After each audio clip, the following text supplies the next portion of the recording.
Getting new equipment, looking at Amazon or scouting at various audio equipment websites is always exciting. But do you actually need it all? I'm Mike, and today I'll be talking about studio monitors.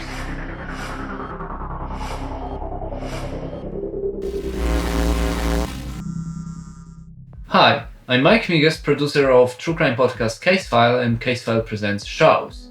In this channel, I talk audio, podcasting, and what's like to be a podcast producer. So if you like the video, hit like and subscribe button. When I say studio monitors, I don't mean the screen that you use with your computer during your work, like the one behind me. Studio monitors is the name widely used for speakers that I use in a professional studio environment. So why the confusing name? Well, I've never investigated it myself, but my theory is they're used to monitor the sound rather than casual listening. Studio monitors have few qualities that differ them from consumer loudspeakers, but also few similarities. For example, they come as active, which means they have built-in amplifier, or as passive, which means that you need an external amplifier. So that's similar to your home 5.1 theater systems. The difference is in a sound quality and price. Consumer loudspeakers have to accommodate for living room conditions or your bedroom, and they will color the sound so it sounds good when you're playing games or watching movies. The job of a studio monitor is to give you the most honest and neutral reflection of the sound, as close to that flat frequency curve as possible. Instead of that nice and soft home theater system sound, you have that flat neutral mix. And there's also the price. Studio monitors can be very pricey, and they range from hundreds to thousands of pounds per speaker. That's not even per pair. Studio monitors are used in a professional environment such as mixing and mastering rooms, mixing theaters, and post-production suites. Now, the questions are, do you need a pair for podcasting, and do I have one? And I answer the second question first. I do have a pair of studio monitors. I have a pair of British Adam A5X speakers. There's the ones behind me.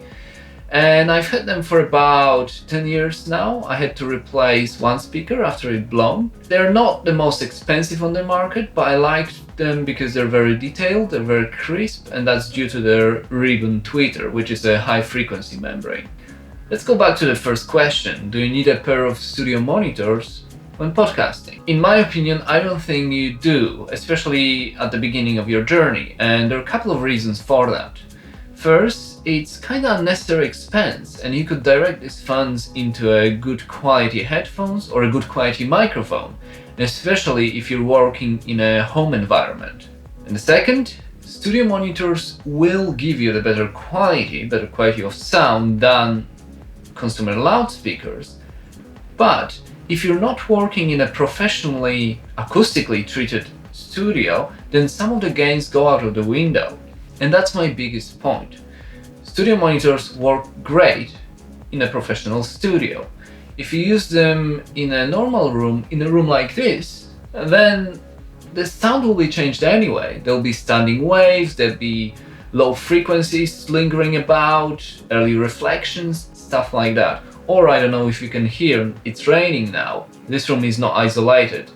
Obviously, that's a problem as well. So you're much better off working on headphones that will give you the most direct sound anyway. Studio monitors are the essential tool in any mixing or mastering environment, and they do help you hear that real sound of the mix. But the listening environment is as, if not more important, as the speakers. And even if your work is a little bit more demanding, like mine, for example, with a little bit more intense podcast production, I still use headphones most of the time. And the monitors are there for editing, referencing, and listening to music because they do sound great. So, in my opinion, don't go chasing that route yet, and especially at the beginning of your podcasting journey, get a nice pair of headphones instead. I use AKG K712 Pro for the podcasts I produce.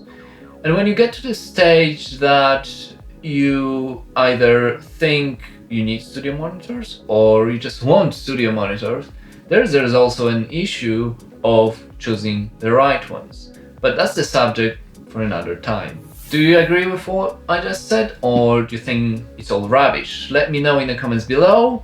I promise I won't get angry, but that's it for today. I'm Mike from Mike Migas Production. Share, like, subscribe, and I'll see you later.